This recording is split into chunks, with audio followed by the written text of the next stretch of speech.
Vous êtes une femme ou un homme célibataire et votre situation vous fait souffrir. Vous vivez votre célibat comme un échec. Vous devez faire le deuil de votre histoire d'amour passée et vous souffrez depuis de vivre dans cette solitude. Tout d'abord, il est important de réaliser à quel point vous n'êtes pas seul à vivre cette situation. Selon l'INSEE, environ 15 millions de personnes sont célibataires en France. Les 2 tiers sont des femmes et un Parisien sur 2 vit seul. Sachez ensuite que c'est un ressenti tout à fait légitime.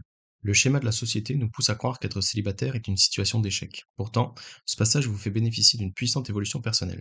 Et d'ailleurs, les ruptures sont également très formatrices. Vous allez découvrir dans cette vidéo comment ne plus souffrir d'être célibataire, ses causes profondes, les erreurs à ne pas faire et surtout les solutions à envisager afin de ressortir gagnant de cette situation.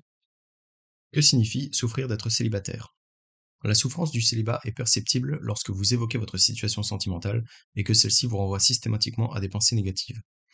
Vous ressentez du chagrin et un manque affectif, vous ne vous sentez pas épanoui d'être seul, vous avez du mal à vous supporter, il est fort possible que passer du temps avec vous-même vous torture et que vous ne vous projetez plus dans votre propre avenir.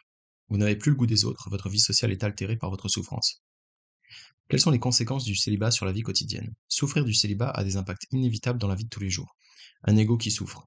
Que vous soyez dans une situation de célibat prolongé ou que vous veniez de rompre, votre ego en prend un coup. De ce fait, il vous renvoie des émotions souvent négatives et crée une instabilité émotionnelle. Un ego blessé se manifeste principalement en faisant ressortir un manque de confiance et de la haine envers soi. Dans cette situation, il peut être intéressant d'apprendre à gérer ses émotions pour ne pas se laisser submerger. Une perte de repère. Cette conséquence surgit quasi systématiquement après une rupture. Vous pouvez vous sentir perdu, ne plus connaître vos objectifs, ni même savoir ce que vous appréciez dans la vie de tous les jours. Pourtant, durant le deuil d'une relation sentimentale, cette perte de repère est nécessaire. C'est la première étape avant la phase de reconstruction qui suit, surtout en cas de dépendance affective ou de carence affective. Une solitude. C'est une sensation de vide émotionnel, celui qui vous pousse à fréquenter des sites de rencontres de manière répétée ou à avoir des addictions afin de combler ce manque affectif. Pourquoi je ne supporte pas d'être seul? La peur de rester seul toute sa vie est une angoisse fréquente chez les célibataires.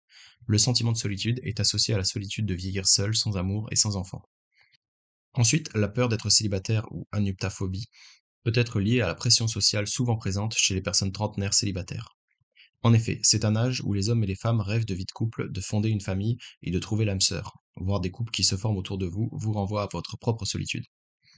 Enfin, les blessures de votre petite enfance refont certainement surface.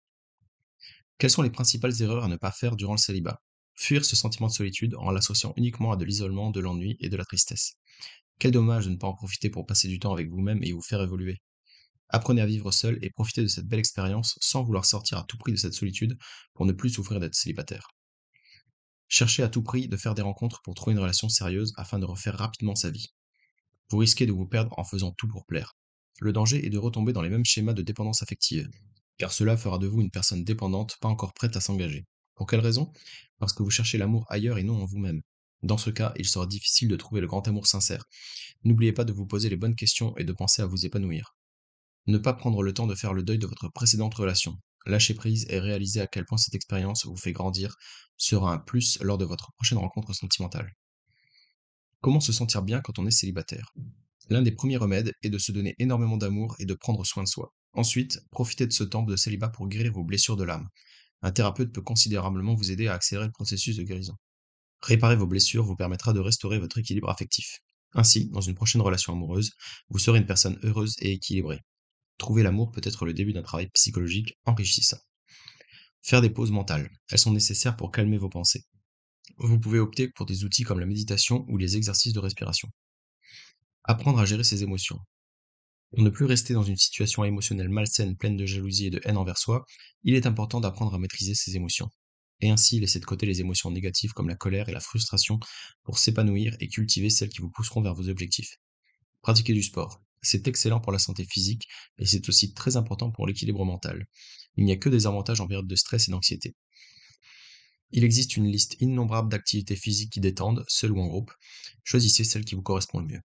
Prendre soin de vous et remplir votre vie. Profitez-en pour prioriser votre bien-être et vos désirs.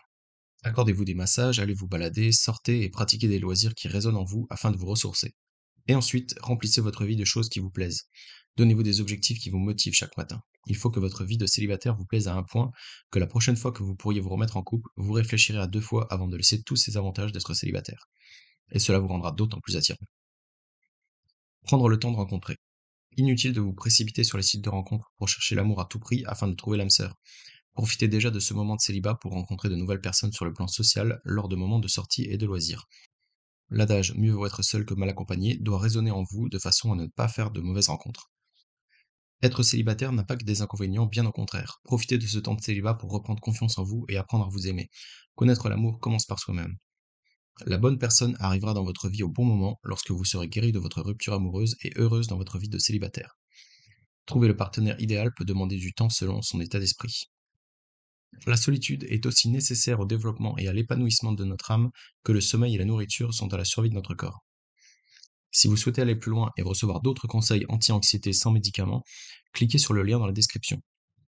C'est la fin de cette vidéo. Si elle vous a aidé, dites-le avec un j'aime. Si vous avez des questions, mettez-les en commentaire et prenez soin de vous.